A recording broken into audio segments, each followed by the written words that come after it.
کی وجہ جو پہلی وجہ میں نے بتائی ہے کہ اس میں کلوٹ کی وجہ ہوتی ہے، وہ وجہ ہے یہ دوسری وجہ ہیمریج، جس میں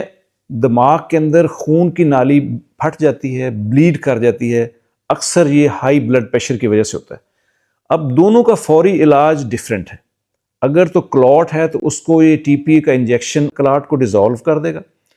اور جب وہ کلوٹ ڈیزالو ہو جائے گا تو بلڈ کی سپلائی دوبارہ سٹارٹ ہو جائے گی، اور دماغ کا وہ حصہ جو کہ ڈیڈ ہو رہا تھا، بے حس ہو رہا تھا، جب اس کو بلڈ کی سپلائی پہنچے گی تو پھر وہ دوبارہ کام کرنا شروع کر دے گا۔ لیکن اس کی لیمیٹیشنز ہیں کہ پیشنٹ پہلے کوئی ایسی میڈیسن نہ لے رہا ہو جو کہ خون کو پتلا کر رہی ہے، اور دوسری اس کی لیمیٹیشن یہ ہے کہ 4 گھنٹے کے اندر ہی اس کے اثرات ہوتے ہیں۔ اگر 4 گھنٹے گزر جائیں تو یہ کلوٹ زیادہ ہارڈ ہو جاتا ہے، سخت ہو جاتا ہے، اور اس کو ڈیزالو کرنا اس کے بس کا روگ نہیں۔ لیکن پھر بھی کئی ڈاکٹرز یہ ریکمینڈ کرتے ہیں کہ اگر اور 2-4 گھنٹے میں بھی یہ لگ جائے تو ہو سکتا ہے اس کے کچھ اچھے اثرات بھی مرتب ہونے کے چانسز ہیں۔ بہت سارے پیشنٹ ایسے ہوتے ہیں جو کہ اس انجیکشن سے فائدہ نہیں اٹھا سکتے، 4 گھنٹے گزر جاتے ہیں، اور جب وہ 4 گھنٹے گزر جاتے ہیں تو اب ڈاکٹرز کے پاس صرف اس کی 2 میڈیسن رہ جاتی ہیں جو کہ اس فوری اٹیک کی نہیں ہوتی، بلکہ اس کو آئندہ اٹیک سے بچانے کے لیے ہوتی ہے۔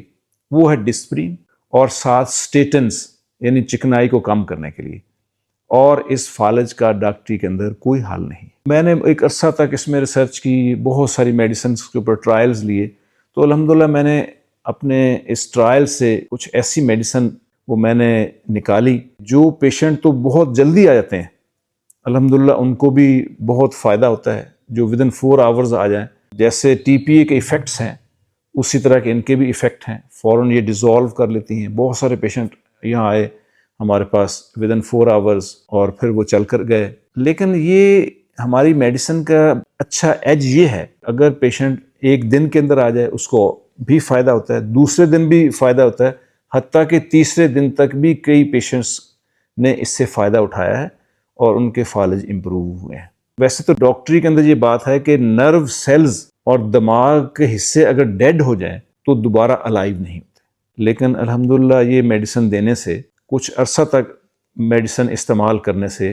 جو اولڈ فالج کے پیشنٹ ہیں ان کو بھی خاطر خواہ فائدہ ہوتا ہے، ان کی موومنٹ بھی بہتر ہونے لگ جاتی ہیں، ان کے سینسز، ان کا چلنا پھرنا۔ لیکن جو اولڈ پیشنٹ ہیں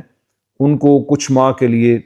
کچھ دیر کے لیے اس میڈیسن کو استعمال کرنا ہوتا ہے، اور الحمدللہ 20 مریض جو اولڈ سٹروک کے ہیں، پرانے فالج کے ہیں، وہ بھی اس سے اچھے نتائج اور اچھی ریلیف حاصل کر رہے ہیں۔